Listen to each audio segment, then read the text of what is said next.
చేసి పప్పు కూడు తినరా ఓ నరుడా, గొప్ప నీతి వాక్యమిదే వినరా పామరుడా.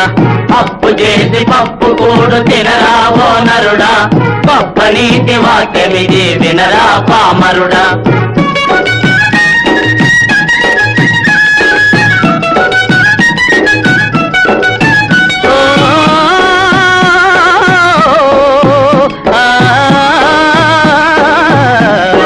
దొంగతనము తప్పురా, దోపిడీలు ముప్పురా, అందినంత అప్పు చేసి మీ సమ్మెలి దిప్పరా. అప్పు చేసి పప్పు కూడు తినరా ఓ నరుడా, గొప్ప నీతి వాక్యమిది